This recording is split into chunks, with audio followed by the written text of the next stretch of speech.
Hello and welcome to the Actual Tech Media EcoCast. My name is Jess and I am excited to be here with you all today. But before we jump into our content, I have some basic information that I want to cover with you. All right, let's kick off our day here today by taking a quick tour of your audience console. And we're going to start with the questions window. So if you haven't already said hi, there is a whole audience of cool humans out there, so reach out and give a wave to the other members of the Actual Tech Media community. Now, keep in mind that if you do have any technical issues today, a browser refresh is going to fix just about anything. But if those tech gremlins are clinging on today, no problem. Just throw a comment in the question section and our crew will be there to help. We also want this to be an informative webinar for you, so throughout today's EcoCast, we hope you'll get engaged and ask all your burning questions. Not only will we have team members responding to you over a live chat, we will also have a dedicated Q&A session at the end of our presentations. Now, if we don't get to your question during the live webinar today, don't worry, because the awesome experts that we have here with us will be following up after we wrap. All right, next up, there's going to be lots of cool aha moments on the EcoCast today. And if you want to share those with your community, we've made it nice and easy for you. You can use the Twitter button right there in your audience console, and the hashtag for today's EcoCast will be automatically added to your post. All right, our last stop on this guided tour, be sure to check out the handouts tab for some awesome resources and takeaways from our speakers here today. We have an info pack collection, solution briefs, white papers, data sheets, free trials, ebooks, upcoming webinars, and more. So many great resources, so be sure to go explore. Now, if that wasn't enough fun, we also have some exciting prizes that we'll be giving away throughout today's EcoCast. I'm going to tell you a bit more about those later on, but a few quick reminders for you all. First, you do need to be here live in attendance at the EcoCast in order to qualify to win a prize, and we will follow up with all of you after we wrap. Now, all winners must submit an IRS Form W-9 to Actual Tech Media, and all winners must meet the Actual Tech Media prize terms and conditions. Now, if you don't know what those full T's and C's are, that's fine. We've got the full thing for you. Just head on over to that handouts tab, click in, scroll down to the bottom, and you'll find them waiting for you there. Now, the absolute most important thing to remember is that we love getting all your insightful questions during these live webinars. In fact, we love it so much that we actually have a special additional prize for all you inquisitive folks out there. So in today's EcoCast, we will be giving away a prize for the best question asked in each of our live sessions. Now, the expert speakers and teams will review all questions asked after we wrap the webinar, which means that even if your question does not get read out in a live session, there is still a chance to win. If you are a lucky winner here today and you would like to donate the value of your prize, we have several wonderful organizations that we partner with. So let us know when we follow up about your big win, and we'll get that rolling for you. Again, we are so happy to have you all here with us live at the EcoCast today, and we want to keep that good feeling going, so let's connect on social media. Reach out and connect with Actual Tech Media on Twitter and on LinkedIn. We have lots of great content, and we always want to hear from you. Now, if you're looking for more awesome content and resources right after we wrap the EcoCast today, be sure to subscribe to the Actual Tech Media channel on YouTube. Another fun way to win a prize and, hey, grow this awesome community is to refer an industry friend or a coworker to the Actual Tech Media webinar series. Now, you'll find a link to do that right in your handouts tab, and you will also be automatically redirected at the end of the webinar. And both you and your coworker or friend could win a prize, and we hold those drawings every month.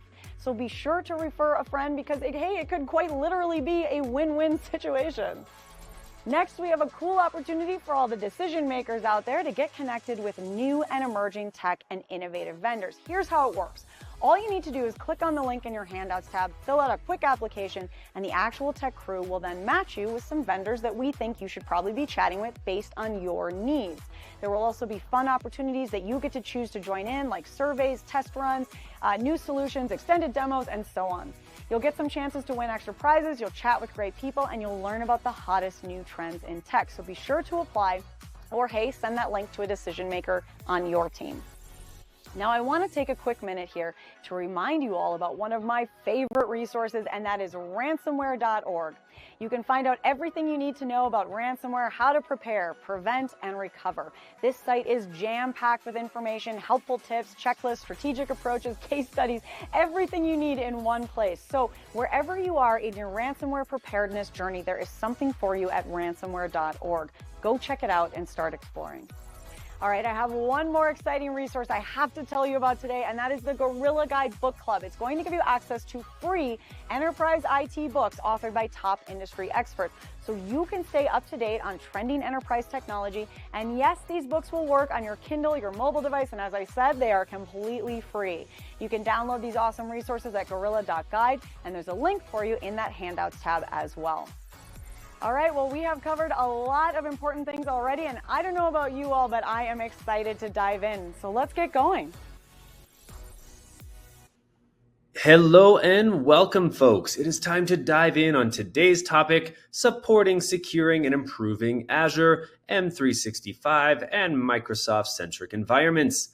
Navigating the intricacies of Azure, Microsoft 365, and the broader Microsoft ecosystem requires strategic expertise.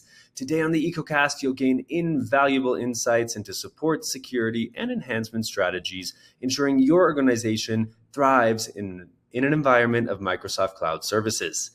Whether you're here seeking to optimize your Microsoft-centric environment, discover the most impactful Azure and M365 updates and trends, or learn best practices for securing Microsoft environments, today's top experts will ensure you leave informed and equipped to tackle your goals.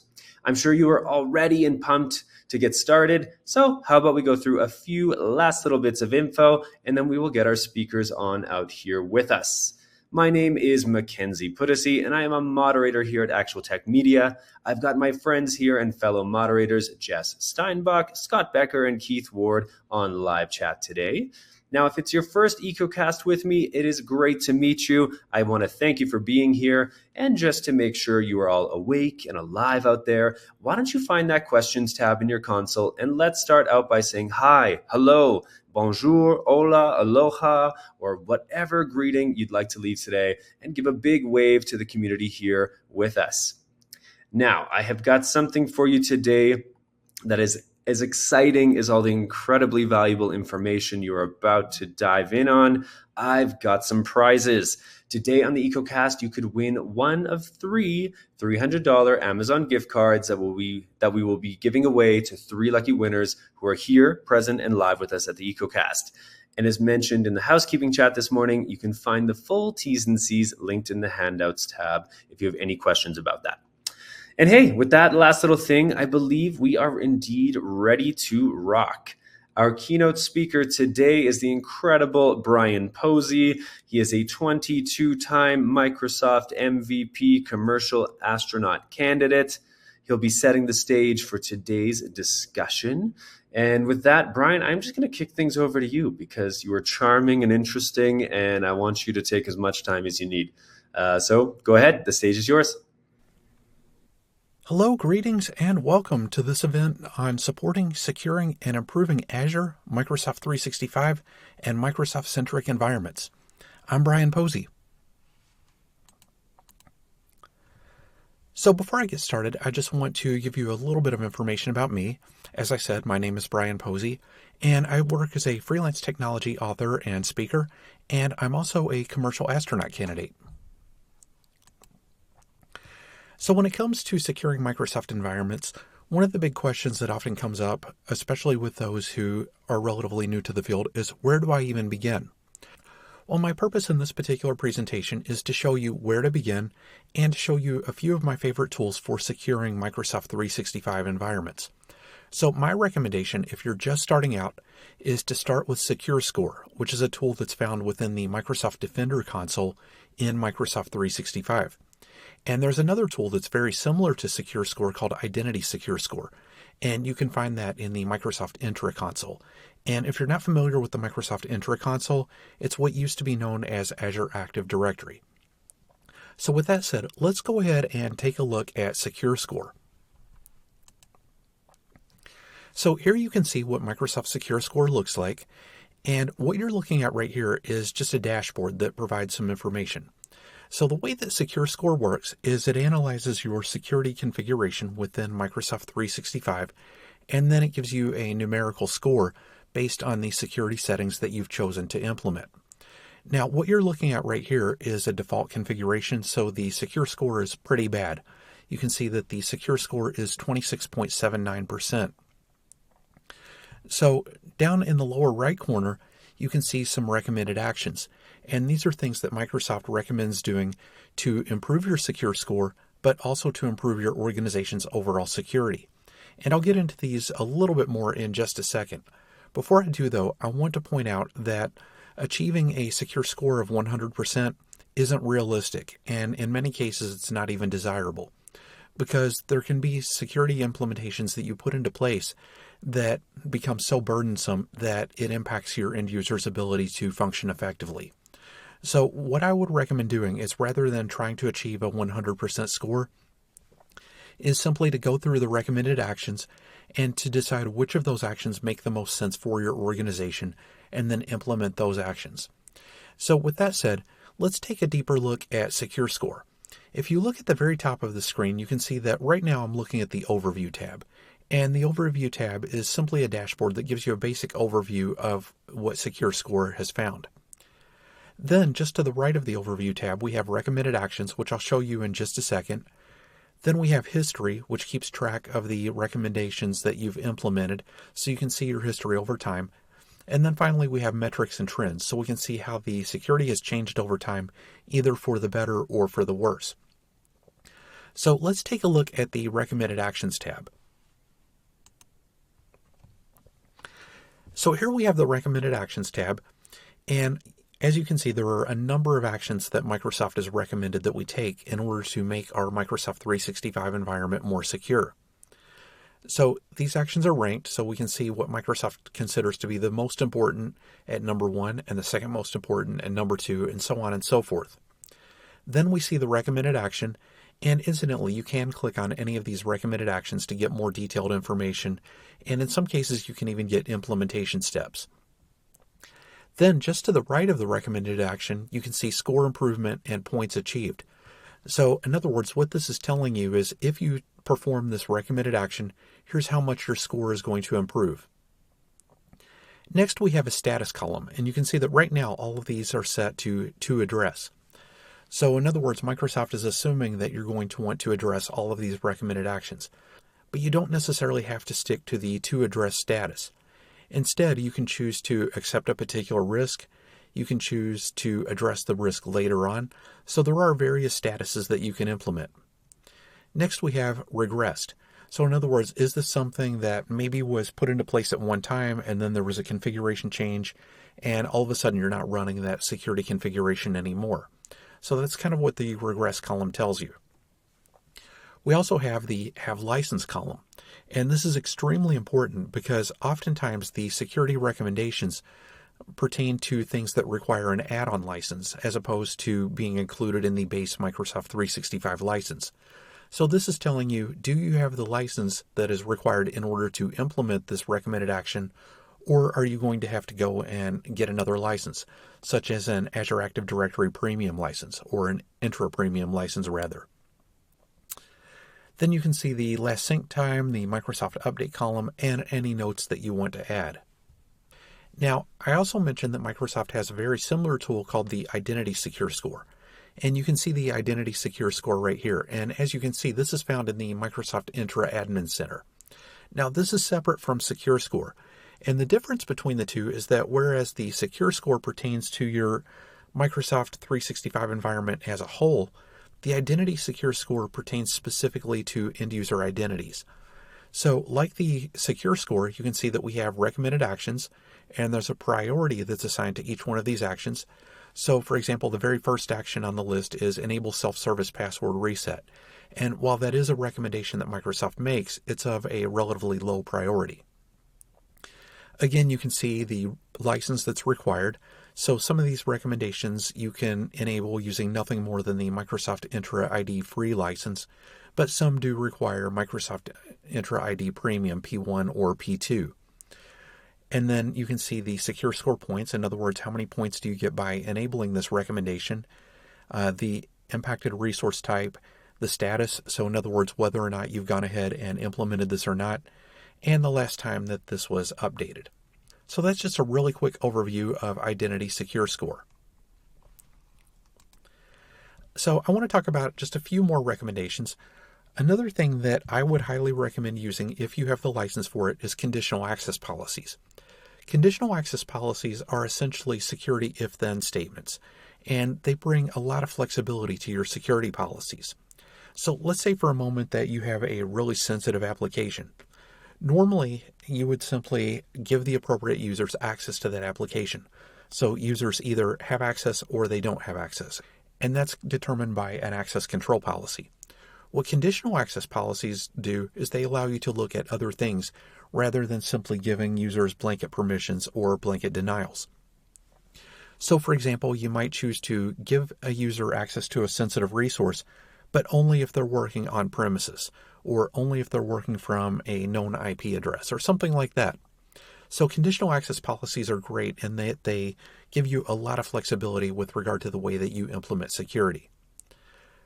Some more features that I recommend taking a look at are safe links and safe attachments. So these are features that correspond to Exchange email, and what they do is they seek to remove malicious email attachments and malicious links from within emails. So the way that this might work for a link, for example, is that if a message contains a link, Microsoft checks to see if the link is whitelisted. In other words, is it something that's known to be safe? If not, then the link is rewritten and it goes to a sandboxed environment so that way Microsoft can test the real link to find out, is it safe, is it malicious, before you actually give users access to that link. Another feature that I would recommend taking a look at is the phishing attack simulator, because phishing attacks and malicious email messages are some of the biggest threats to any Microsoft 365 organizations. So Microsoft gives you a free tool that you can use to perform simulated phishing attacks against your users. And you can see a sample of that tool right here. So as you can see, Microsoft gives you a number of different payloads that you can choose from. We have voicemail from Paul and Marshall, Black Friday offer, secured title documents, voicemail from Patrick Stewart. So these are all subjects of simulated phishing messages. Microsoft provides a huge library of simulated phishing messages that you can choose from. And these simulated messages look a lot like messages that are found in the real world. And there are a variety of different types of phishing messages. Not just different subjects, but different types. In other words, some attempt to harvest your credentials, some perform other types of identity theft. So there are various types of phishing messages that you can simulate. So when you run these simulated phishing attacks, you can find out who will fall for the phishing messages, which of your users might be repeat offenders, and you can even subject your users to mandatory training if they fall for a simulated phishing attack. So those are just a few of my favorite Microsoft 365 security tools. So with that said, I'm just about out of time. I'm Brian Posey, and I hope you enjoy the rest of the event. Awesome. Thank you, Brian. Really appreciate you being here. And I love that kind of more practical walkthrough as well for everyone out there in the audience. I'm sure that's kind of a familiar interface. But if not, and you're here kind of checking things out for the first time, hopefully that really got you thinking, got the juices flowing, and you're ready to learn a little bit more from our expert presenters. Now, I've noticed some of you are already answering there, but we have got a poll asking what is your time frame for adding new or updating your existing IT solutions at your company. So you're looking kind of 0 to 6 months, getting something changed up or implemented right away. Are you looking more 6 to 12, kind of a year out, about 2 years out, 12 to 24 months?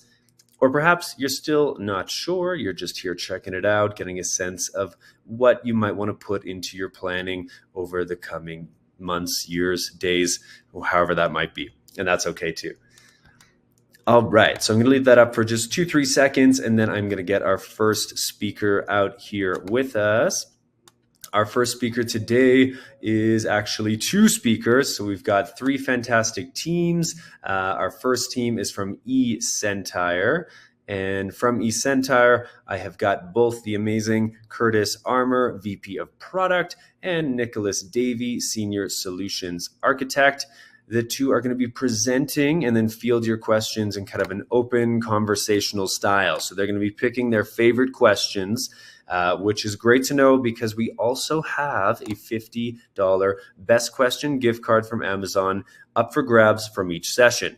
So for that reason, I encourage you to ask some thoughtful and insightful questions, as it might be an easy way to be a winner today. But of course, first and foremost, we just want to pick everyone's brains, get all the best info, and make sure you leave feeling more informed, powered up, and ready to tackle this challenge at hand. So, all right. So that said, make sure your questions tab is open and ready and hot. And I'm going to pass things over to you, Curtis and Nicholas. So you guys take it away. Hey everyone, thanks for joining today. This session is called Maximizing Your Microsoft Investment with 24/7 MDR. My name is Curtis Armour and I'm the VP of Product at eCentire.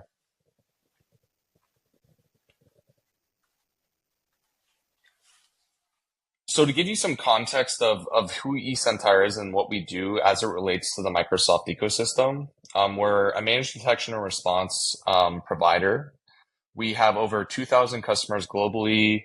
We've done over 250 Microsoft MDR deployments to date. We have 2 global SOCs, one in Cork, Ireland, as well as one in Waterloo, Canada.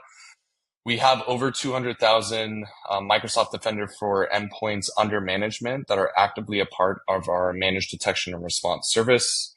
We are a Microsoft Solutions Partner for security. We are a MISA member, as well as a certified MXDR provider.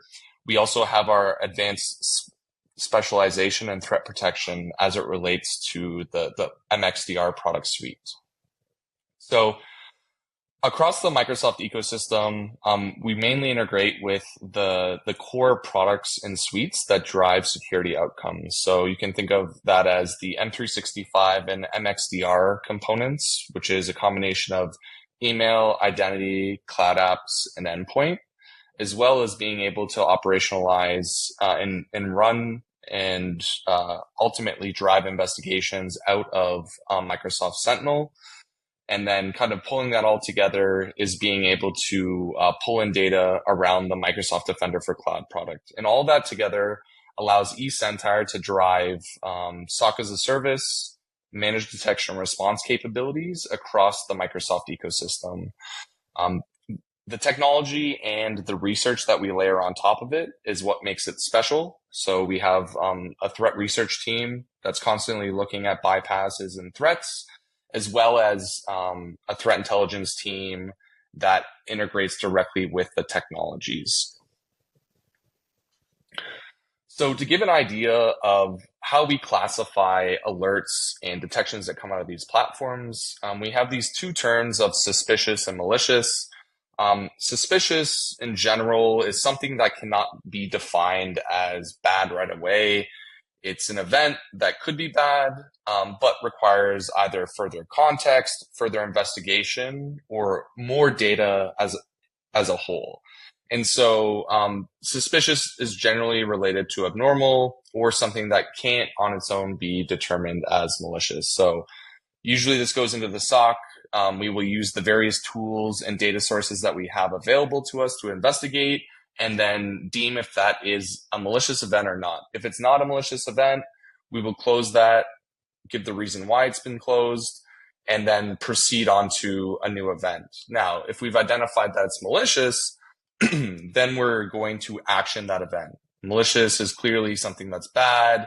Bad guys gone into an environment, they've done something bad in the environment, etc.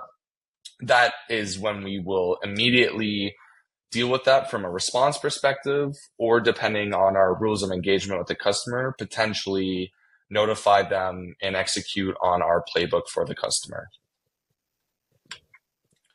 So to give a perspective on an intrusion event, so this would be a malicious event that we have identified as hands-on keyboard, where a bad guy is in the environment, they've gotten initial access, and they're trying to either pivot or get to their objective.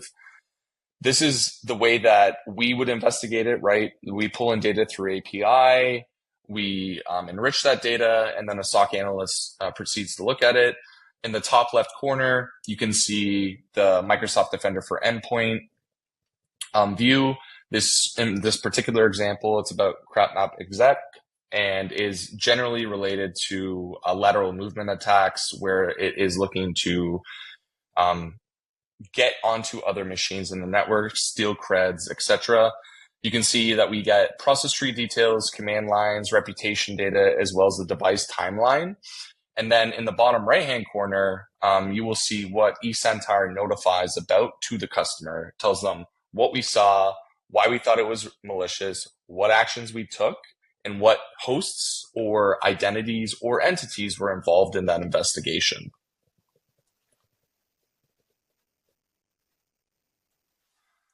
One of the other events that we typically see in intrusion type events are related to Microsoft Defender for Identity. So related to lateral movement identity attacks. And so in this particular situation, a DC sync event is not necessarily malicious on its own. So in a lot of cases, we do have to do deep dives on these. So what we'll do is we'll get context of who is the identity, what PCs are involved, if there were any endpoint triggers ahead of time, who logged into that host, and who generated the alerts. And then based on that investigation, we have the ability to identify, hey, should this turn into a malicious event? Is this just an anomaly that is benign? And then using all the raw telemetry that's stored both in the Microsoft Defender for Identity product, as well as the various other products that we use, we're able to identify if that is malicious or not. So there are many data sources that are used in this investigation. Most of them are tied to the Microsoft Defender for Identity and Entra ID components as it relates to who accessed it, what that endpoint was doing ahead of time. But obviously, the processes that were generated, what the user was doing on that machine ahead of time will drive the conclusion of the investigation. In this particular instance, there was not enough information for us to believe that it was a malicious event. So we were able to close this, not send an alert to the customer, and then ultimately add in the comments of why we thought that that was a non-malicious event. And that flows all the way down through our customer portal, where customers can consume less critical information at the pace of their speed. And one of the things that we really like to talk about and really like to hammer on is how MDRs out there really need to deliver their service to provide value. So there are two tiers of response and remediation that you would expect from a fairly mature managed detection and response company. And that is all around response as it relates to stopping the bad thing from happening initially, and then also remediation for cleaning up what happened. And so we tier these. They're both a part of the MDR service. But it's really important to understand that the value that you get from an MDR is all about what outcomes they're ultimately going to drive within your environment and what we are going to take care of for the specific customer. And so we have this built out so that customers understand what tools we require to drive what outcomes that we're delivering. So anything related to the endpoint, obviously we need control and management of Microsoft Defender for Endpoint. Anything that's related to email security or O365, we need that Microsoft Defender for O365, as well as anything related to Entra ID or on-premise identity, we require Microsoft Defender for Identity. As it relates to remediation, that is kind of that last 9 yards, right? You want to be able to stop the bad guy, kick them out of the environment, but also be able to clean up anything that they did that may expose or add additional risk into the organization. So this outlines the various things that we're able to do and help orchestrate to drive those remediation actions and remove whatever the bad guy put onto the environment. So terminating malicious process, rebooting systems in case there's been memory loaded in, or malware, loaded into memory, removal of registry keys or values, if that was a way for malware to get persistence, and then driving that overall threat eradication through various avenues, right? In some cases, there are files that are loaded into SharePoint, and then there's a link to the SharePoint. The link itself isn't malicious, but having a way to execute something that isn't on that device itself is also a potential risk for the organization.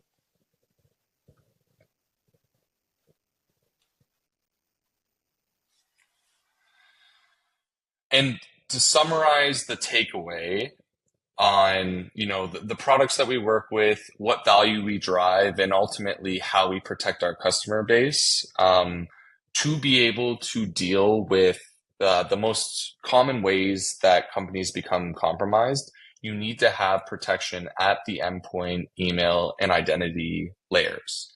And what's critical is being able to detect at that level, investigate, and then also isolate and be able to contain the situation. And so if you were in a core Microsoft strategy that requires you to deliver security outcomes, we do here at eCentire recommend that you get the premium Microsoft SKUs. That's, M365 E5, M365 E3 plus the E5 security add-on. And there are many ways to get to what you need, but anything related to the Microsoft Defender suite, Microsoft Defender for Endpoint, Identity, O365, and Cloud Apps, those are all critical for an MDR to be able to stop a bad guy from breaking into your organization. And if they do manage to bypass the prevention mechanisms that you have in place, then you rely on a service provider like an eCentire to be able to investigate, detect them, and then kick them out of the environment before they're able to get to their objective. One of the things that we like to talk about a lot is actually how you can drive the total cost of ownership down as it relates to investigations. And my colleague here, Nick, is one that talks to customers often and can allude to how we actually help drive cost savings over time based on, getting onto a single platform and then having a service provider deliver that value kind of at scale for you. Yeah, awesome. Thanks, Curtis. And nice to meet everyone. As mentioned, my name is Nick Davey. I'm a senior solutions architect here at eCentire. Like Curtis mentioned, we are seeing a huge uptick right now in the industry of organizations getting into this consolidation phase and running an ecosystem or a platform to be able to deliver their core competencies for the business. And right now, Microsoft is one of the top vendors that are out there that is essentially investing billions and billions of dollars to improve an ecosystem to drive efficiencies and quality investigation work utilizing those Defender platforms. And typically what we're seeing right now at eCentire is that organizations, to Curtis's point, that are going all in on these premium SKUs within Microsoft, there's a lot of TCO conversations that are happening because it's allowing them to get off of operationalizing disparate technologies and bring everything into the Microsoft realm where you can then have a single pane of glass to drive all of your investigation work. And part of that also, has the reduction in the implementation because you're having one vendor versus multiple that you're working with. And what we're seeing is that the cost savings for these conversations are getting a lot easier because there's also benefits from more the operation side that they can benefit from that's not just necessarily security focused. And Curtis, if you can hit the next slide for me. This is where we are paying very close attention right now into the industry to really tag off what Curtis is talking about right now, where we're seeing a lot of product companies turning into services turning into products. Everyone's saying they're doing everything, but it's really hard for security leaders to start prioritizing what these competitive MDR solutions are like. And so what Curtis was alluding to with differentiating, response versus remediation, like our core focus, especially when we're looking into the Microsoft ecosystem right now, is addressing the key attack surface vector points that adversaries are going to try and take and manipulate and pick on and use whatever objectives they want after they exploit into it to be able to gain access and compromise an environment. And for eCentire, like our core MDR strategy, as it relates to addressing the attack surface, is providing detections and tools against, protecting the user, protecting the asset, protecting the email gateway, and the perimeter security edge. Because if we can lock those key points down and have various different ways to respond to these threats in real time, it allows us to be more efficient with how we're being a security partner and being able to stop these bad guys in early stages of their attack cycle. And to drive that further, when we specifically talk about penetrating into the Microsoft ecosystem, Curtis, if you can hit the next slide for me. This is where those deep integrations like Curtis is talking about, where being part of MISA and being a solutions partner and integrating with those MXDRs platform that Microsoft has, this allows us to be able to grant administrative privileges into the security portal, where we can then start managing the Defender for Endpoint, Defender for Office 365, Defender for Identity, and Defender for Cloud Apps. And the way how we want to be able to do that is take on those tier 1, tier 2 level investigations that organizations are struggling to dedicate time, resources, and expertise against, where we will take a Graph API into our backend, where we will triage those tier 1, tier 2 level investigations. And anytime that a threat has been confirmed through the SOC, we don't want to just sit here and send you an alert. If we have the ability to take some sort of response action against it, we're going to do so. And we will notify you of what we've seen, our justification for how we've seen it, and then clear cut what the response action is on our side and what we need from you to help, mitigate the threat that's in question here. And I think, just being honest, our core competencies, like Curtis is saying, to make us a top tier player, is that being able to have this complete focus across the attack surface has been very successful for us in the industry today. Yeah, and I think one of the other things to kind of further Nick's point here is there's a ton of data, and the quality of data, over the last 5 years for these Microsoft products has immensely improved. We've seen significant investment. We've seen significant value created. And, as a partner, we give feedback, and that feedback, it generally makes it into their product roadmap. And then we see improvements. A lot of the data that's available via API is great, but for those deep dive investigations where you require raw telemetry, it does require to pivot into the actual tool, be able to use KQL and be able to search across the entire data graph that they have in real time to be able to drive the investigative outcomes that are required for us to be able to deliver the value we have for customers. Awesome. That was all the content that we had for today. Now we have probably about 5 to 6 minutes for Q&A. Does anyone have any particular questions? And I do see some here that have been submitted already. So I'll start off with those. So one of the questions was, how do you operationalize threat intelligence across my Microsoft ecosystem? It's a great question. So as was mentioned earlier in the presentation, we have a threat intelligence team. And so there are various ways that we integrate our threat intelligence within Microsoft, but one of the ways that we do it is through dynamic indicators.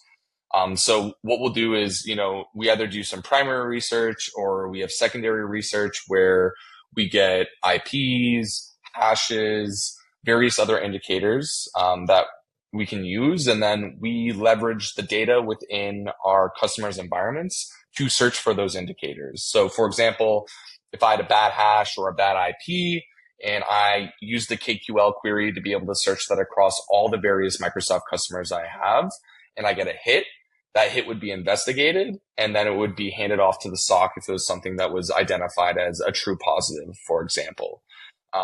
There are other things that we do when we're doing detection engineering through our TTR team, our tactical threat research team. That is ultimately used to validate certain rules that we're writing as well.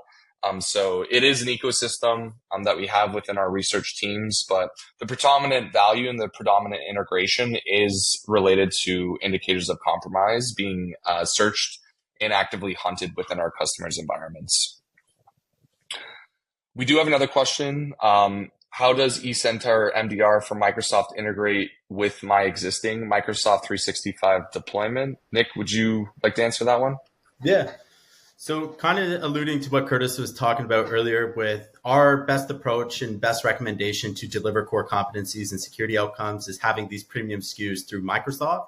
However, we can all admit everyone has different versions of Microsoft and their licensing models are never easy to understand because there's always changes and updates that are happening to it. But when you are penetrated into Microsoft, like Curtis was talking about, the minimum that we would want to see that gives us the enough to be able to deliver our core competencies would have the M365 E5 M365 E3 with the E5 security add-on, because that would unlock the Defender for Endpoint, Defender for Identity, Defender for Office 365, and Defender for Cloud Apps. There's other ways on how we can address it for single service pieces, but our first approach would be going after the core Defender products first and foremost. Yeah, and to Nick's point, no one is an expert in Microsoft licensing, and if they are, then they have to renew their expertise every month because of how they repackage and rebundle everything. But there are many ways to get to different levels of licensing. For example, like Microsoft Defender for Endpoint, the premium P2 license is ultimately what we require to be able to get access to the EDR, to get access to the ASR rules. So any of the premium licenses that get you access to kind of that full product suite is ultimately what we require for O365, for cloud apps, for endpoint. There are many ways to get there, but obviously once you start to adopt the full Microsoft strategy, it just makes sense to consolidate to the pre-bundled pricing and then, work on your Microsoft reps to get to that discount level that makes sense for your organization to move forward with it. And one last question that we have here: how can I optimize my Microsoft 365 licensing to fit my organization's unique needs and budget? Nick, you want to take that one? Yeah, for sure. So this essentially just piggybacks off of your last statement that you just said there, is that when you're all in on Microsoft, it makes sense to essentially adapt into the pre-bundled licensing to be able to drive and deliver the TCO conversation like we were alluding to earlier. Buying each of these services one by one, they usually come with heavy cost that's associated to it. But when you go all in on just the bundle, then it makes it a lot more appetizing, both financially and from a security perspective as well. Yeah, and I think what we've seen in most organizations is, they have Teams, they got Power BI, they start to get into a few other things. And then what really makes sense is to start to replace functionality, right? So let's say, you adopt Azure AD, you adopt Teams, and then the incumbent product is Zoom or Slack or various other technologies. So what we've seen work really well within organizations is standardizing on Microsoft as, an infrastructure, productivity, security tool, and then utilizing the spend of renewals that are coming up for various other products to help fund the overall integration of that into an organization. It definitely takes some work, and depending on how nimble and sophisticated your organization isn't always easy. But we have seen this executed successfully multiple times within very large and very small organizations. So we do think that it is a viable strategy, and it is going to continue to get better overall from a product experience and perspective, but something that we do believe in taking over the industry. All right, I think that is all the questions that we got today. So thank you so much for joining us for our talk here, and we're excited. If you have any other questions, please reach out to us, and we'd be happy to help out. Thank you very much. Awesome. Thank you both. That was a great presentation. Love the Q&A. If any of your questions out there in the audience did not get answered today, do not fret. The eCentire team is definitely going to be able to follow up with you after today's EcoCast. And speaking of follow-up, we also have a poll here asking what additional information you would like about the eCentire solution. So if you are indeed curious, you want data sheets, pricing details, a personal demo, white paper, anything like that, just plunk in your answer on the poll, and they'll be able to send you exactly what you're looking for in due time. And with that, if you have not also checked out the handouts tab quite yet, you're going to want to pop over there and check out the PDF outlining and answering the top questions to consider when evaluating MDR for Microsoft providers. This will be a perfect way to follow up on this convo that we just had with the eCentire team, and definitely worth a read. So go check that out. Now I'm going to leave the poll up for just one more quick second, and then we are going to be giving away our first prize. So if you haven't already clicked into the poll, I'm just going to give you a few seconds. Do it now. What's the famous quote? Speak now or forever hold your peace. So do that now. And with that, I have got our first prize to give away. So first prize is indeed going out to someone who is live, present, and active here with us today on the webcast.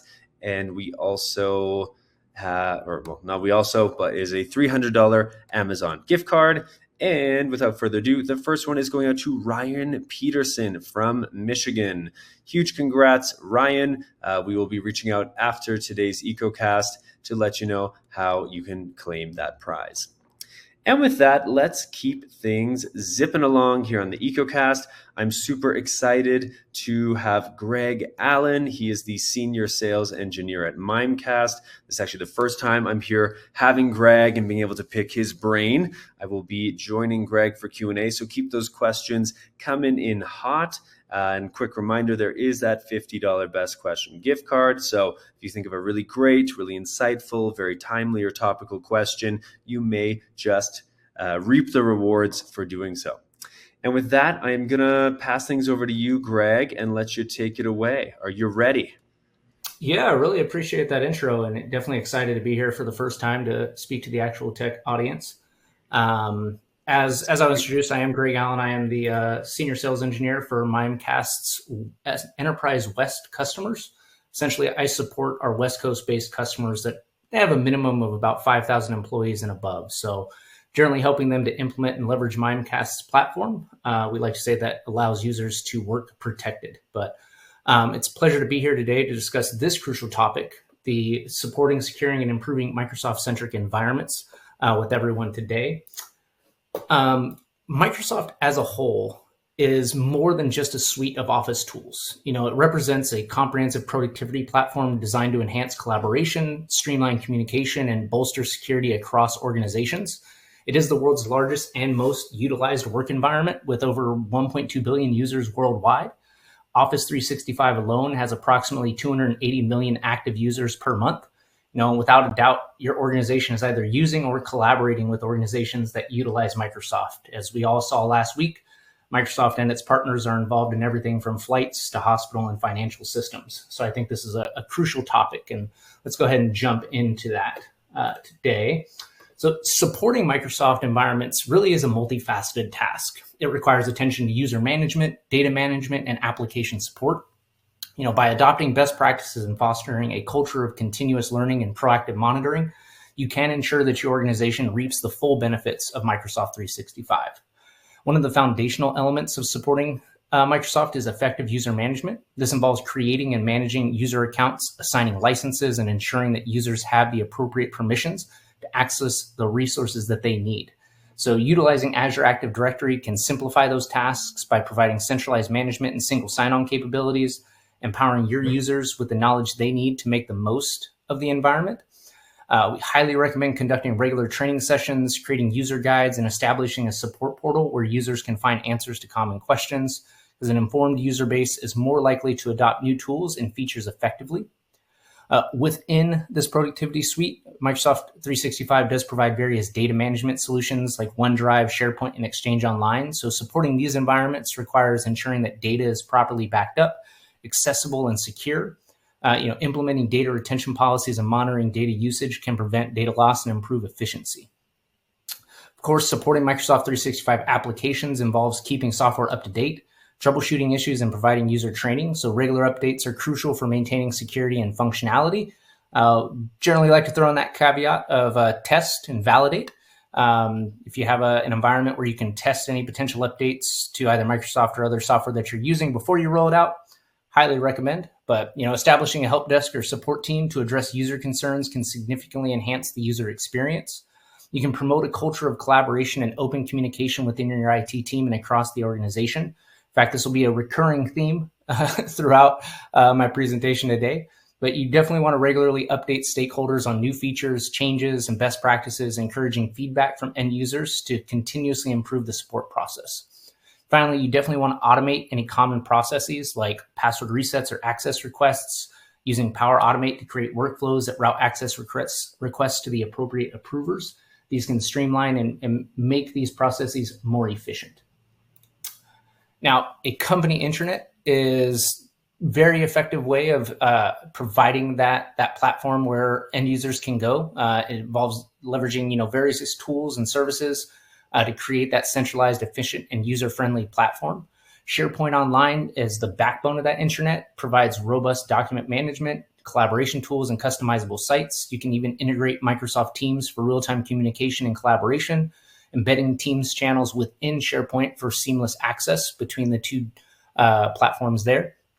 Again, user training is vital for personal and professional growth, as well as ensuring your workforce is enabled on all initiatives the organization is aiming to achieve. Consistently providing updated materials for your employees keeps them informed and involved. Connecting this to your company intranet ensures end users know where to go for the most up-to-date information. You can even allow some users to create SharePoint sites for their teams and departments for their specific communication updates. So even here at Mimecast, when we onboard new members to our sales engineering department, we direct them to our internal SharePoint site so that they can access all of the documentation that is relevant to their role and function. And then that kind of starts the communication process. So they'll have a mentor that they work with to go through that SharePoint site. But just as an example of how you can leverage that, you can also use it to implement self-service capabilities. So that self-software deployment with endpoint management services like Intune or a company portal. So your end users can install approved applications on their own, and taking that off the shoulders of your IT or help desk support teams, again, creates more operational efficiencies. You can use this company intranet and integrating your other tools within it to make seamless location for updating the organization on changes, sharing information, and consolidating knowledge across departments. Securing Microsoft environments. I realized this morning that I accidentally left this slide the same as the one just previous to the company intranet. So please forgive me, but similar to supporting a Microsoft environment, securing one also begins with users, but with their identity and access management. So here you're going to want to leverage Azure AD or Entra ID now, role-based access controls, and Azure Identity Protection. Azure AD is your central hub for identity management. It supports single sign-on, multi-factor authentication, and conditional access policies, so you'll want to leverage those. Ensure all your users, especially administrators, are using multi-factor authentication. This adds an extra layer of security by requiring users to verify their identity with something they have in addition to something they know. Role-based access controls allows you to assign specific permissions to users, groups, and applications at different scopes, such as the subscription, resource group, or resource level. You definitely want to follow the principle of least privilege by granting users the minimum permissions they need to perform their tasks, and use Azure Identity Protection to detect and remediate identity-based attacks. It uses machine learning to analyze sign-in patterns and identify suspicious activities. You want to configure those risk-based conditional access policies to automatically respond to detected risks, such as blocking access or requiring a password change. When it comes to network security, this involves controlling and monitoring traffic flow within your Azure environment using network security groups, Azure Firewall, and virtual network peering and service endpoints. NSGs act as virtual firewalls, so controlling inbound and outbound traffic to your Azure resources. They contain security rules that define allowed and denied traffic. You want to regularly review and update those NSG rules to ensure they align with your security policies and remove any unnecessary permissions. Azure Firewall is a managed cloud-based network security service that protects your Azure virtual network. It provides comprehensive threat protection by filtering traffic based on rules. Implementing Azure Firewall to centralize and streamline your network security policies, and use VNet peering to connect virtual networks within Azure securely. This ensures low latency, high bandwidth connectivity without exposing your traffic to the public internet, and enables service endpoints to secure traffic to Azure services by extending your VNet identity to those services. Protecting your data in Azure is paramount, and data protection strategies ensure that your data remains confidential, integral, and available. At its core, data protection requires encryption, backup, and disaster recovery, as well as data loss prevention.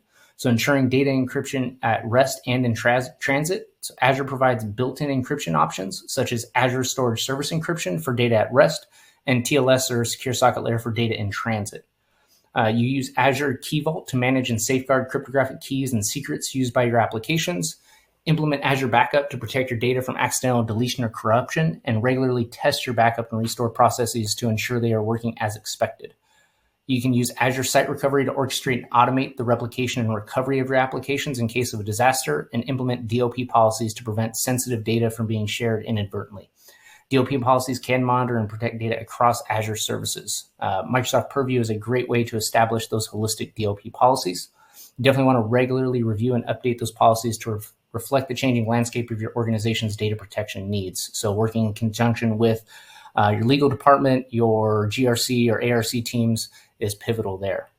Effective security management in Microsoft's involves continuous monitoring, assessment, and improvement. So Microsoft Security Center provides a unified security management system. It continuously assesses the security posture of your resources, provides recommendations, and helps you quickly remediate vulnerabilities. You can regularly review your security score and implement the recommended actions to enhance your security posture, while Azure Monitor provides full stack monitoring and advanced analytics. It helps you to collect, analyze, and act on telemetry data from your Azure resources. Microsoft Sentinel is a cloud-native SIM tool. It uses AI to help and analyze large volumes of data across your enterprise, detecting threats and responding to incidents. You can conduct regular security audits and compliance checks using Azure Policy to enforce organizational standards and assess compliance at scale. You definitely want to stay informed about industry regulations and ensure your Azure environment meets all necessary compliance requirements.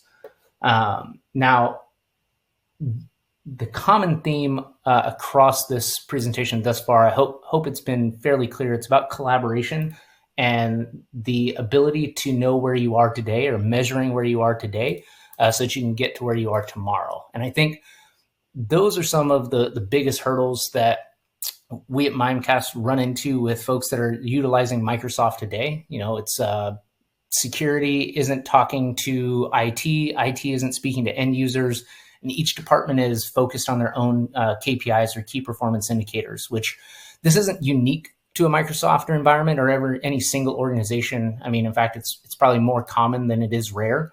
But when you take a step back and see how each team is interconnected with the organization as a whole, you begin to find areas for improvement or operational efficiency. So even if it's just eliminating simultaneous projects or initiatives by combining those that are of a similar nature, say IT and legal may have a process that they've pulled together for e-discovery that security they may be able to leverage for data governance without having to reinvent the work.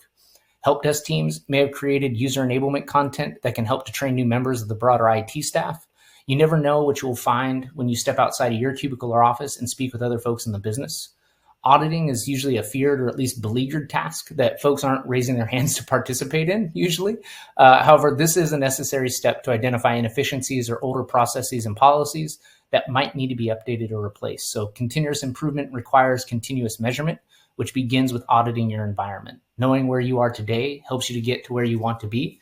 And this is very true within Microsoft environments. And the dashboards within the platform can be a useful place to gather that data and stats on your current system. You know, every organization's needs will be different, but I've laid out some foundational starting points here that any team can take on and start with. However, there's a lot of third-party tools that are out there that exist. And over time, you may find that even the most optimized feature within Microsoft doesn't meet the requirements for your team or business's needs. So it's in those times that this vast marketplace of third-party vendors exists strictly to augment or enhance Microsoft's solution. The image above is a representation of just the cybersecurity market alone, whether it be utilizing Zoom or Slack instead of Teams, perhaps Prezi or Canva as opposed to PowerPoint. There are thousands of tools available to augment your Microsoft usage and create more efficiencies or better security. Even at Mimecast, we face a broad spectrum of vendors in a competitive marketplace. However, throughout my career, I've always found that this business decision is usually best had after your current investment in Microsoft is fully leveraged and optimized, especially before discussing tool acquisitions with your CFO, showing that you've exhausted all best practices from Microsoft and can make that conversation a bit easier. After the optimization and with collaboration, you can analyze where the organization feels the largest areas of opportunities are and what budgets will allow for. I'm sure that each of your business units are being approached on the latest and greatest tools that will enhance their team's capabilities or 25x their productivity. As IT and security teams, you are then approached about operationalizing and vetting these tools, which in and of itself is a time commitment consideration above and beyond the initial cost of purchase. Every vendor should have a differentiator, not just from other vendors, but also from Microsoft. Only you and your leadership can identify which investments will bring the greatest return. But I will say that in almost every conversation I have around this, there is an opportunity or two to optimize Microsoft a bit further. Granted, companies like Mimecast exist for a reason, and just like us, all of the vendors you consider should be able to clearly articulate the value they provide above and beyond what Microsoft can deliver today. You might want to ask, can they integrate directly with Microsoft or other tools you have invested in? What impact do they have on the end user? What levels of automation do they provide? Similar to Microsoft, these tools will need to be supported, secured, maintained, and rarely does an out-of-the-box solution auto-magically fix any pain points you had with Microsoft. Thus, leveraging a similar playbook of departmental and organizational collaboration, along with auditing, will ensure that on top of Microsoft, any of these other tools you use are continuously tuned. Now, with Mimecast, we do support Microsoft's Exchange Online environment with total deployment flexibility, meaning our cloud integrated tool allows you to connect into Microsoft via routing rules, providing a gatewayless scanning protection tool. Our cloud gateway deployment option allows more complex environments with enhanced administration and routing capabilities once your MX record points to us. But in either deployment model, your end users' mailboxes are protected with pre-delivery scanning. So you can kind of meet your organization where you guys are at and your needs around protecting your email communications. Though, of course, our robust platform can support and secure Microsoft environments in a multitude of ways. Not only can we protect your email, but also Teams and SharePoint. Our cloud archive solutions can offer up to 99 years of data retention to meet any regulatory compliance needs.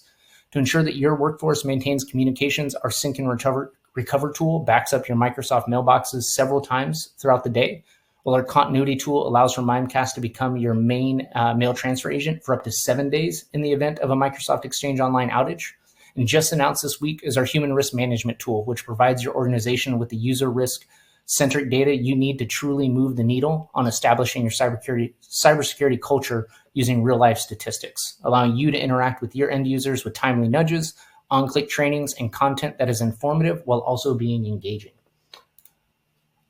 I know there's going to be a little bit of Q&A here, but I just want to kind of reiterate that Microsoft is undoubtedly the largest productivity suite, but Mimecast supports and secures Microsoft, allowing your organization to work protected.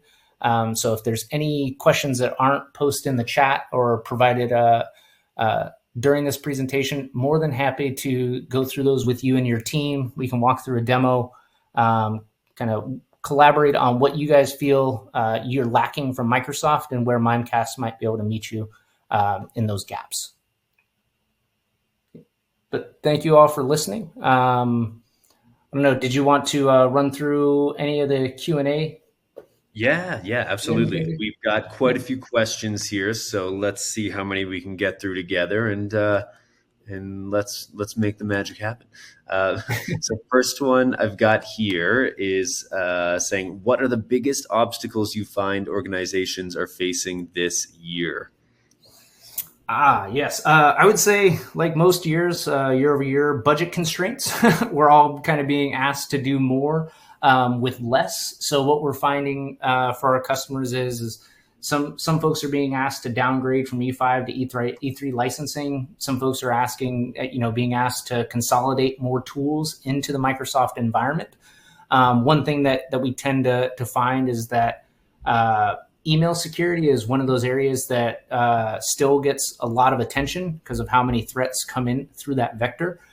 So kind of exploring what your options are in comparison to, say, E3 or E5 versus some of the other vendors that are out there to protect Exchange Online.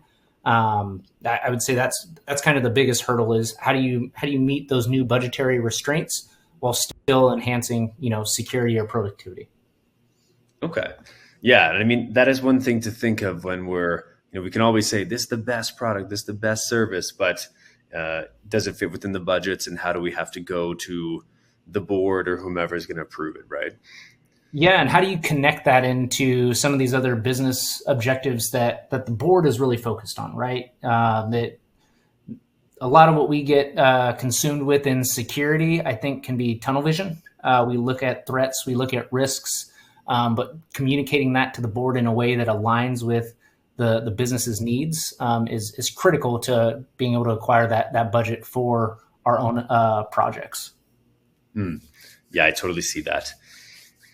Okay, I'm going to hop over to the next question. Next one here is, how do you recommend organizations start improving their Microsoft environment? So I guess tying into that more like holistic overview approach, where would you suggest somebody starts, or what kind of overarching buckets would you maybe look at when someone's taking these first steps or making some plans?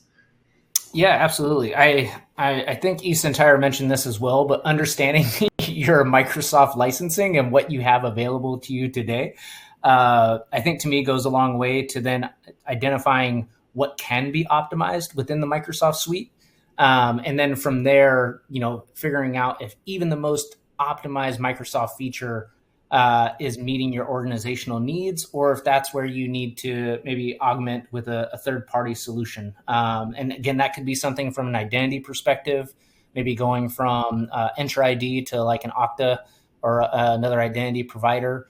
That could be looking at gaps in E5 licensing for Exchange Online protection, and kind of understanding where a vendor like Mimecast might be able to augment the protections for email and collaboration tools. I think that's the best place to start, is understanding what you are subscribed to today and if it is fully leveraged and optimized to the best of its capabilities. Smart. Yeah, I feel so many people do that. They get started with something, but they don't necessarily leverage all the aspects, or so many new things get rolled out that they don't get introduced to. So great advice. Yeah, 100%.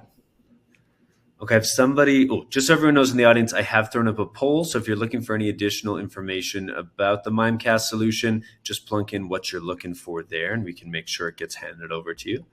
And I've got a question here from Don. Don saying he's a Mimecast customer or client already, loves the service. How are you planning on integrating into Teams, as you mentioned earlier? Can you shed more light on that? Absolutely. Yeah, that's a great question, Don. So I would imagine you are a Cloud Gateway customer. So that Teams and SharePoint protection will be released here in the next month or so for our cloud integrated product that was live, I believe, back in April. So it would be an additional license into your Cloud Gateway or email security subscription. Your account manager, commercial development manager would be the best place to get information on your current subscription level and how we could add the Teams and SharePoint protection to that. Effectively, what that will do is it will take our attachment and URL protection technologies that you're familiar with today in email security, Don, and extend that into Teams and SharePoint protection. So protecting against those weaponized links and attachments in your Teams communication. Though, of course, one thing you could also explore, I don't know if you're also an archive customer for Mimecast, but we currently are also archiving your Teams data there. So if you're looking for like a more single source of truth across e-discovery and data retention, that might be another area to explore as far as Teams is concerned. Hopefully that was helpful. Excellent. Yeah, I think that would be.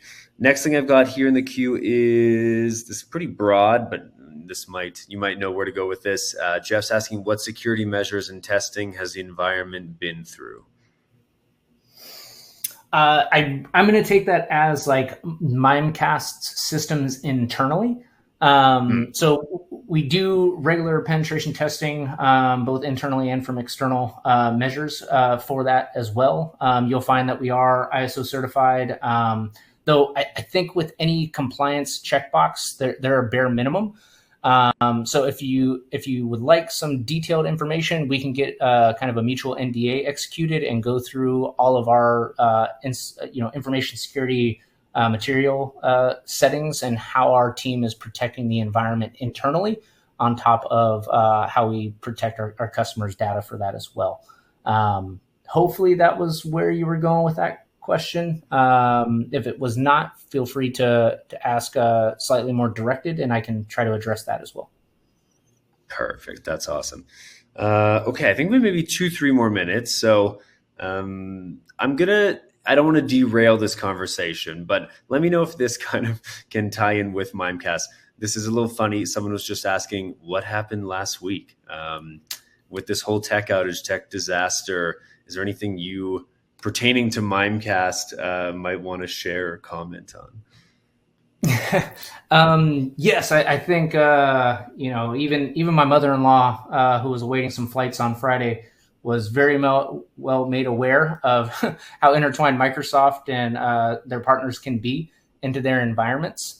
In this particular case, because it impacted endpoints, or 8 million endpoints more specifically, and Mimecast is a fully cloud-based product and service meant to protect communications and data and your people.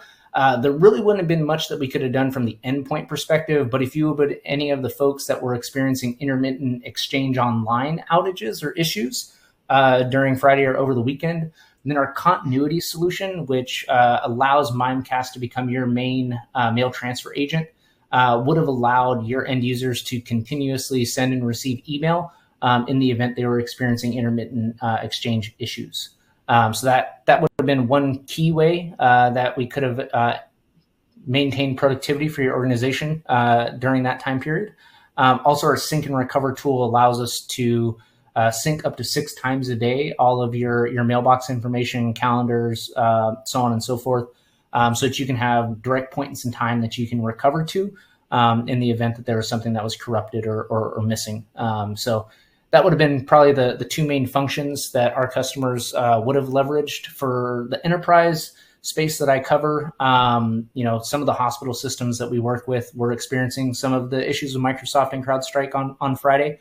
Luckily, the majority of them were all resolved by Saturday morning. And so there wasn't much for us to assist with them over the weekend there. But if you guys are still experiencing any intermittent issues with Exchange Online or syncing and recovering from that environment, certainly reach out to us directly, and we can discuss how those 2 tools work in conjunction for disaster recovery and business continuity. Awesome. Incredible. So I think we're around time here, but any kind of final call outs where you'd say, these are the best next steps to check out Mimecast, or anything you just want to leave the audience with today as like a golden nugget of information? Test and verify, whether that be your Microsoft environment, any other tools that you're leveraging to augment Microsoft, definitely test and verify. And if you have additional questions, of course, you can go to mimecast.com. Hopefully, if you're an existing customer, your account manager and commercial development manager very well. They should be, working with you consistently to optimize your Mimecast environment. So lean on us to, enhance your partnership with Mimecast. But yeah, always test and verify. Beautiful. I love it. Well, thank you so much. Great to have you on here. And definitely I look forward to the next time we get to pick your brain and hear a little bit more from you, Greg. Appreciate that. Happy to be here. Thank you, everyone, for listening to me. A pleasure. A pleasure. Take care.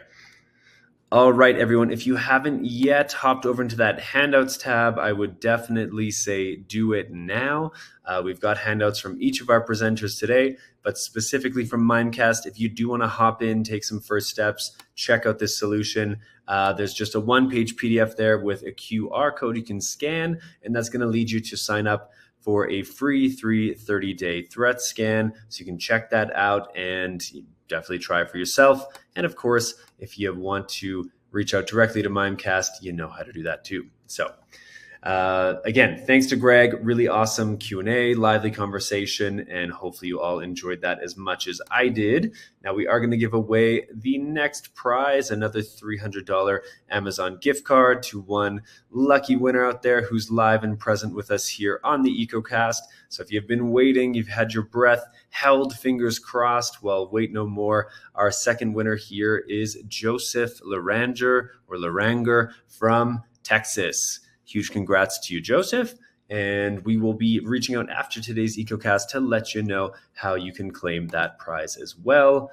And with that, we are going to keep things zipping along. It is our third and final presenter here on the EcoCast today. I'm sure if you've been on an EcoCast before, you might have seen some of these friendly faces. We have both Kim Lambert, the principal product evangelist over at Rubrik, and we have Eddie Lazowski. He is the Microsoft and SaaS GTM lead over at Rubrik as well.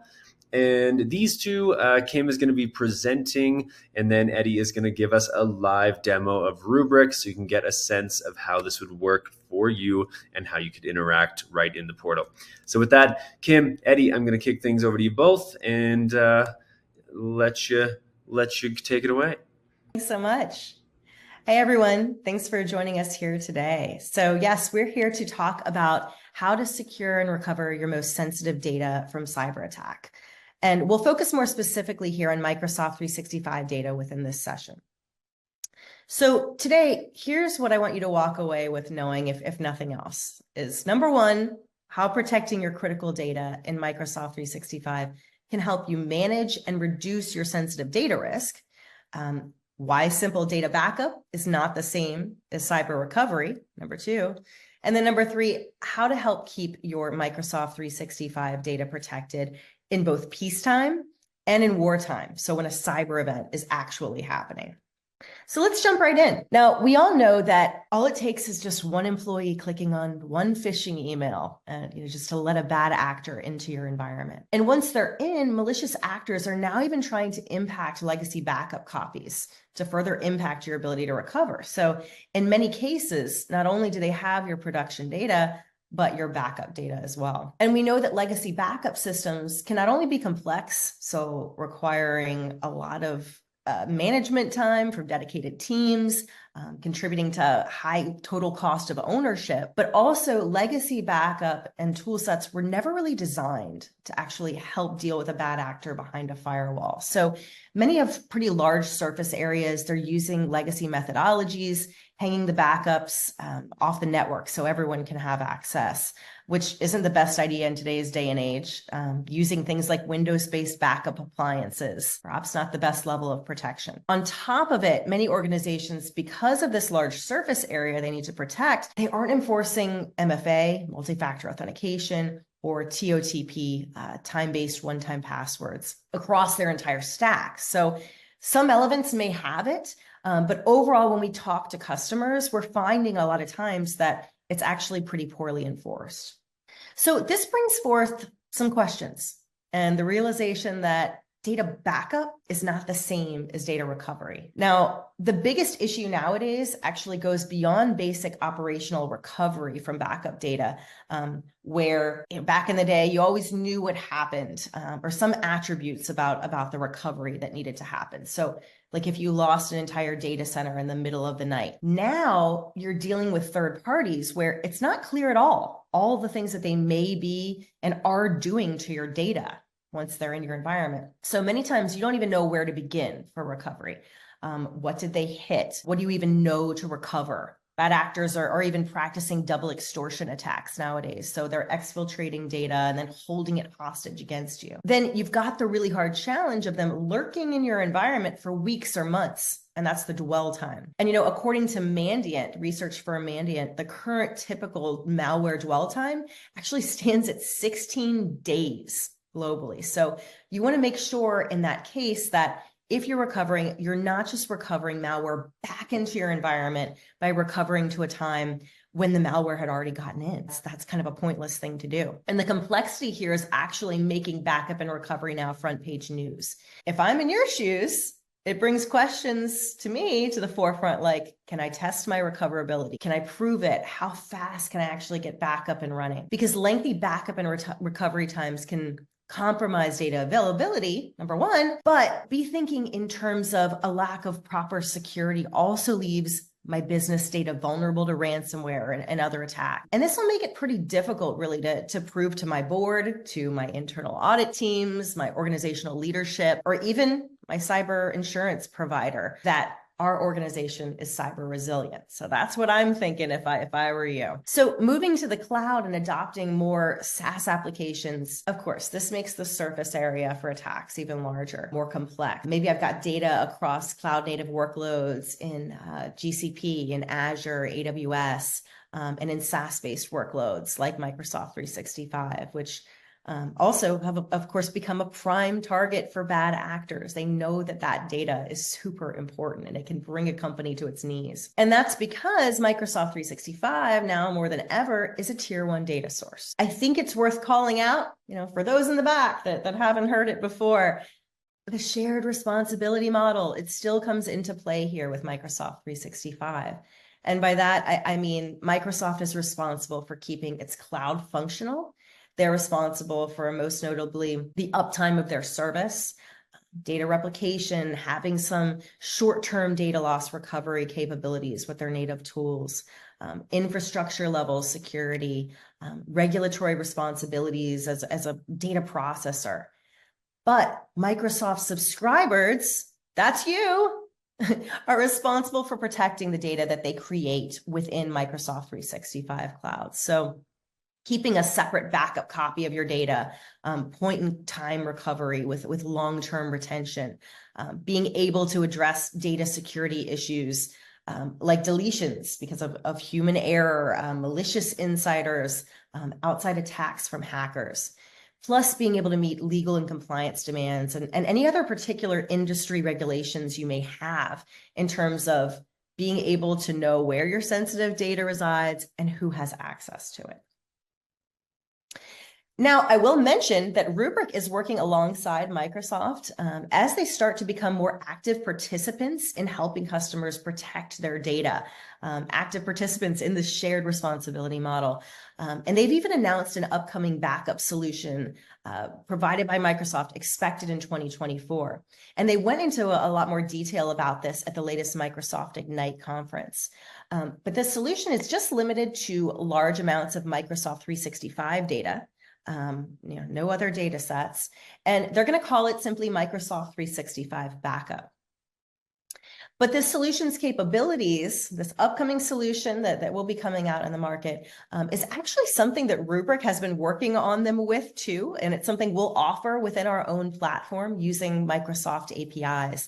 And this will be an option for some of our largest customers where high-speed backup and recovery is a priority. So I did want to make sure I pointed that out because a lot of times when we're talking to customers or prospects, that's one of the first questions. They've heard a little tidbit, something in the market about this. So I wanted to get ahead of that for you guys.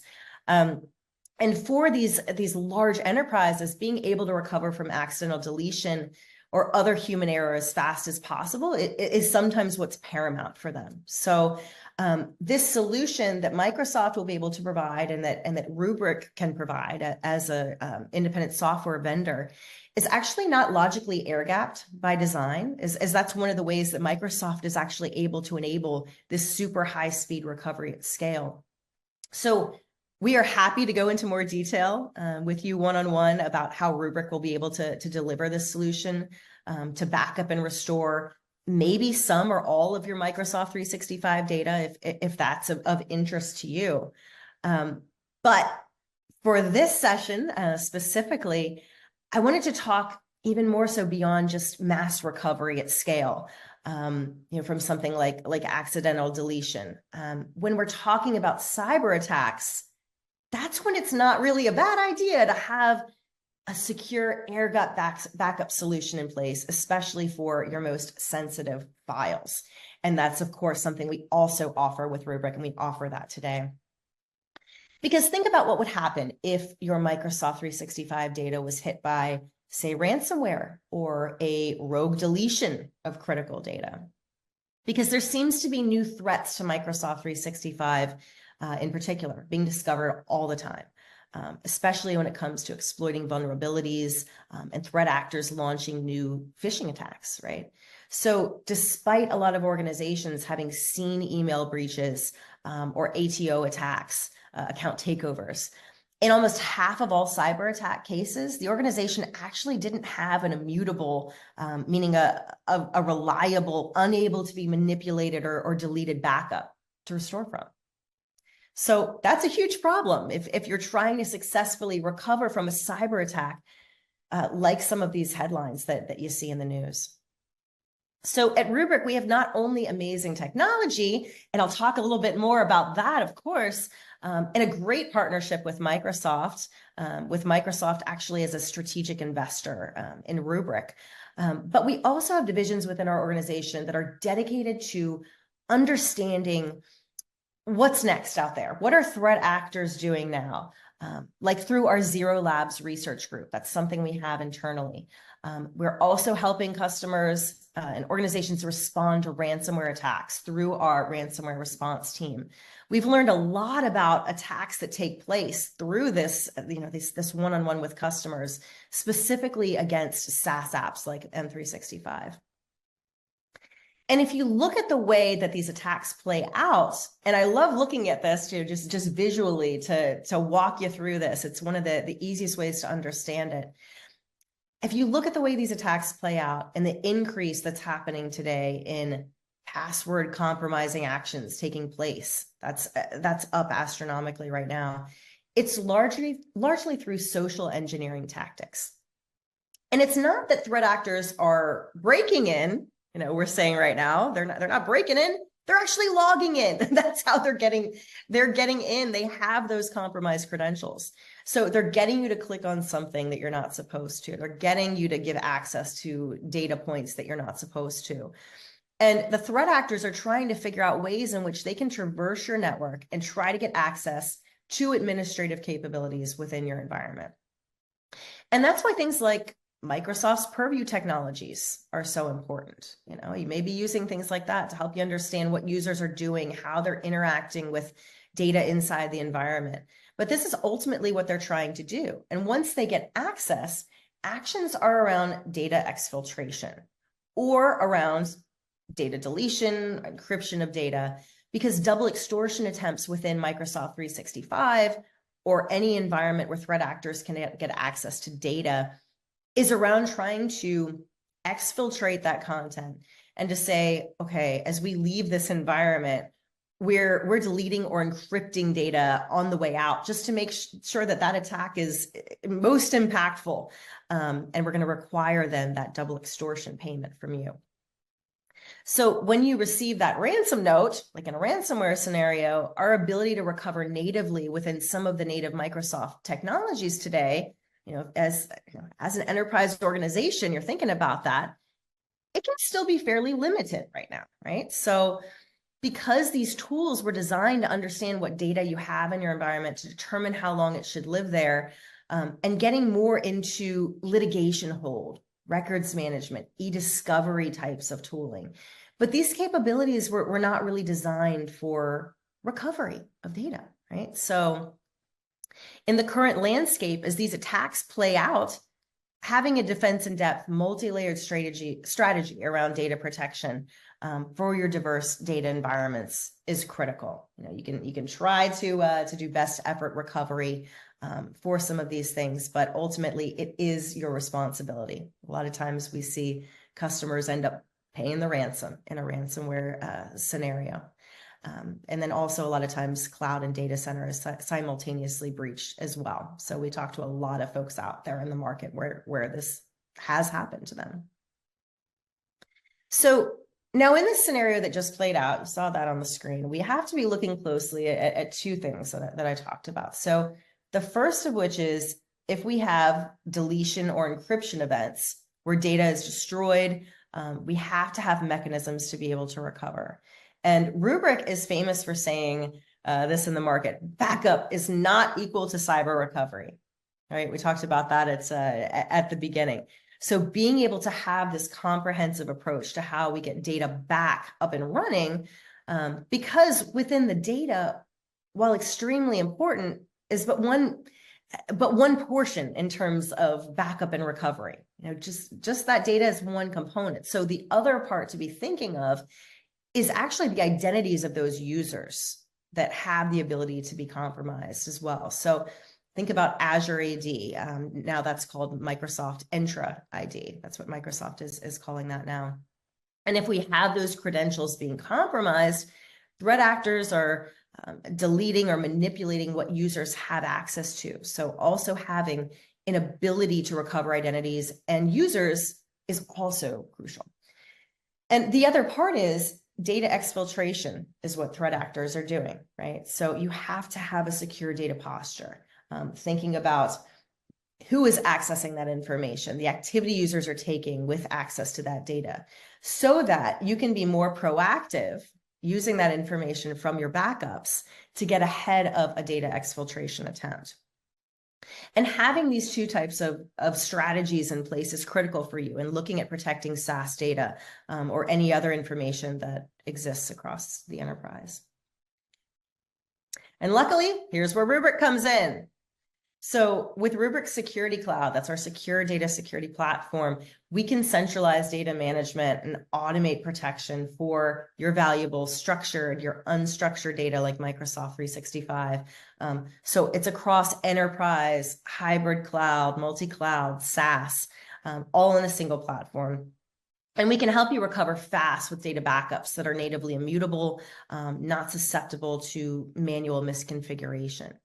So you can continue to run core operations in the event of Microsoft 365 data loss with uninterrupted access to your communications within Microsoft Teams, being able to talk to everybody there, important documents in OneDrive, SharePoint information, Exchange data as well. All of that are our core business operations you don't want to lose, right? So Rubrik Security Cloud is an air-gapped, immutable data platform that's not susceptible to manual misconfigurations, so you can ensure recovery while scaling your data security operations and at the same time meeting any security and governance regulations as well. So you can continue to run all of those M365 core processes that you use every day, and that's what can put organizations at risk for business continuity. And at the same time, you can also, with these backups, continually analyze your backup data, time series data of what's been going on in your environment. So you can not only be more resilient to bad actors getting in, so you can ensure that those mission critical workloads are accessible when you need them, with automated cloud-ready backup and policy-based protection, but also use things like AI and machine learning to understand what sensitive data lives in your Microsoft 365 data and beyond. So for multiple workloads across your environment, we're even using machine learning to monitor for data anomalies, encryption events to tell you how to drive a recovery in the first place. We can help you more easily keep track of sensitive data with our functionality called sensitive data monitoring. So in that peacetime scenario that I mentioned up at the front, but also tell you what confidential data you have and where it lives in a cyber event sort of scenario and who has access to it. So that can really help you better respond to attacks, to better report out to the authorities when it's wartime, when a cyber event has taken place. We even actually have a partnership and integration with Zscaler to scan for sensitive data out of band from production systems, where those insights can be used to identify files that your DLP, your data loss prevention systems should use to more accurately enforce your data protection policies. And also, I'll say that since Rubrik acquired a company called Laminar, we'll soon even be able to help eliminate privilege creep and help identify anomalous user activity to help further reduce that data exfiltration risk. So we can even help you do threat hunts on hidden copies of data and quarantine those bad files so you don't have to recover them back into production. And this is very difficult to do, by the way, with legacy backup, without extra storage in a clean data environment, recovering all your data, scanning against it, and hopefully finding the malware files in the first place. So, that can make legacy backup, again, a really painful and potentially very visible experience in the news. So on top of that, we can give you a full-on risk assessment. We can observe in real time what your threat level is against your backup data. We can also help you test recoverability and prove to your board of directors, that your growing organization is resilient against cyber attacks. And we can even simulate and retest recoveries so that when an actual attack happens with Rubrik Security Cloud in place, this isn't the first time that you've run through the recovery. You know what to do. You're ready to do it. You're prepared. Rubrik has helped you with that. So when you look at Rubrik data protection for Microsoft 365 in particular, within Rubrik Security Cloud, it's secure by design, right? So we've got an air gap, right, to prevent discovery, access, or compromise of your data. We've got access control at every level. So you're preventing unauthorized account compromise through granular role-based access controls and credentials protected by mandatory natively enforced MFA, TOTP for all user logins. The immutability by design. So you're preventing unauthorized read, change, encryption, deletion of data by storing that data in a proprietary format and verifying it constantly with data integrity checks as well. Got zero trust retention locks, so preventing anyone from removing or resetting retention policies through malicious expiration, cluster resets, retention SLA modification. We've got encryption key rotation to help you reduce the risk of sensitive data compromise with that as well. So all sorts of things secure by design throughout for our entire platform. For Microsoft 365 as well, just wanted to point that out. I've been talking a lot, so enough talk. How about that? Let's show now. So I'm going to actually show you a demo with the help of Eddie, Eddie Wlosowski, our resident Microsoft and Microsoft 365 expert. And he's going to be talking about our Rubrik data protection for Microsoft 365 in a short demo. So let's see what the solution actually looks like. So take it away, Eddie. Here, the Rubrik Security Cloud has the ability to manage a number of different assets and technologies across the enterprise. Here, we're more specifically focused on 365, and as you'll see here in the dashboard or home screen here, there are a number of pretty critical data points that we're giving you access to from an interface perspective. So being able to understand in terms of Exchange, OneDrive, SharePoint, and Teams, what data is being protected and what is the SLA domain that we have assigned to them. And an SLA domain in terms of the Rubrik solution is more around how often are we taking backups of data across which applications and how long are we retaining them. And we build in certain policies based on the criticality of information and change rates of that content. We also manage just above here in terms of compliance, the jobs that we're running. Are we capturing all of the data? Is there content that's potentially missing? Or do we have a job that is potentially paused based on potentially something on the back end with Microsoft in terms of our connections that we're waiting on or waiting to finish? As well as giving you an overview of the storage of how much data we're protecting and helping you understand if the 365 service is up and running and available for our technology to manage. So I talked about the simplicity of the product. We simply have the ability to go through and index all of the data across these workloads and be able to assign these specific workloads, these SLA domains that I talked about, essentially protection schedules for the data. So giving you mechanisms to be able to select specific workloads in 365 and dependent on that workload and the criticality and change rates, being able to ultimately apply this type of protection. If Exchange, as an example, is a very fluid application that changes quite frequently, maybe we want to back that up every 4 hours as an example, and we want to do that for 30 days. It's just as simple as that to be able to apply these policies based on the workload to ensure that we're protecting the most critical data that exists in the environment. We're simply giving this a name, and we can apply this again at Exchange, or we can apply this within specific users that exist inside of the environment. So if you have groups of users that are potentially more critical to the organization, or SharePoint sites that are a little bit more critical to an organization, or Teams data, we have the ability to apply the same types of protection across that from a granular level. So super simple, super straightforward in terms of the interaction with the Rubrik Security Cloud. And recovery of information is extremely simple as well. Whether it is a user, whether it is a document that exists in SharePoint, the process is all the same. simply being able to select the user or the data point that we want to recover, going in and selecting a checkbox that's denoted where we've taken our last backup, and simply being able to select recover. And dependent on the asset that we're backing up or the data that we're ultimately recovering,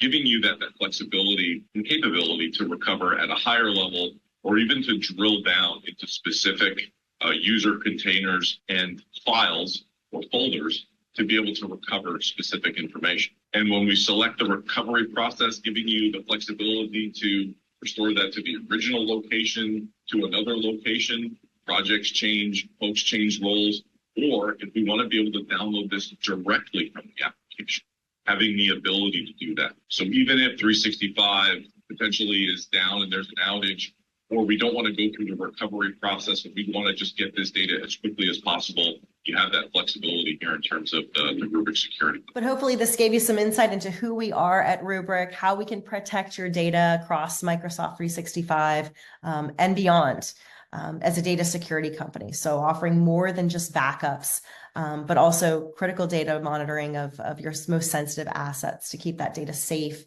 keep it recoverable. So our team looks forward to connecting with you one-on-one. Thanks, everyone. Thank you. Thank you. Super awesome. Always great to have you back in the house, Team Rubrik. And Kim, thank you. It's always a pleasure to have you speaking as well. If you are out in the audience and you are looking for some additional information about the Rubrik solution, I've got that third and final poll up for you there. Just check in what you are interested in. Is it a data sheet? Is it a technical white paper, a case study, pricing, personal demo? Again, this is your easy button. This is your wish list. Go ahead and answer in there now. Now, we are at time for Rubrik, so we are not going to have time to do a live Q&A, but that said, any of the Q&A or questions you've put in there, we will have Rubrik following up after today's EcoCast, and they might just be reaching out over on the live chat as well, depending on the nature of the question. So again, thank you for being so interactive. Thank you for asking your questions. And of course, thank you for being curious. That's what we're here, to get new information, to be able to share and pick people's brains in the best way to help us improve our organizations and our standings as we go through supporting securing and improving Azure M365. Apparently numbers are befuddling for me and Microsoft-centric environments. So last call out to the handouts tab as well. So we've got eCentire in there with their PDF, the Mimecast QR code, and finally, Rubrik also has a link to a 30-day trial so you can secure your Microsoft 365 data. It's an immutable air-gapped backups. Wow, you guys. There's some tongue tie in me over here. Air-gapped backups, sensitive data monitoring, and rapid recovery. So you can check out that link. You can check out how Rubrik works with Microsoft. And of course, the free trial is there if you want to go ahead and play around and get more acquainted with the solution as well. So there we have it. I'm going to give away our third and final prize here as well. So if you've been waiting with bated breath, this is finally perhaps your time to shine, to win, to walk away jumping up and down. And again, you do need to be live and present to win. So without further ado, our third and final gift card is going out to Eric Cooper from Maryland. Huge congrats. And I just want to recap everyone who won today. Our three big winners were, first, Ryan Peterson from Michigan, second, Joseph Laranger from Texas, and third, Eric Cooper from Maryland. Huge congrats, and can't wait to reach out and make sure you get those prizes in hand. And again, you might also be selected if you did ask an awesome question today for the best question prize, $50 per each session. So 3 of those up for grabs. Now, if you have been on today's EcoCast and you were thinking, hey, this was fantastic, I would be interested in speaking on one of these EcoCasts, megacasts, or an upcoming summit, we would absolutely love to hear from you. You can reach out to email us at connect@actualtechmedia.com, and we can open the conversation there.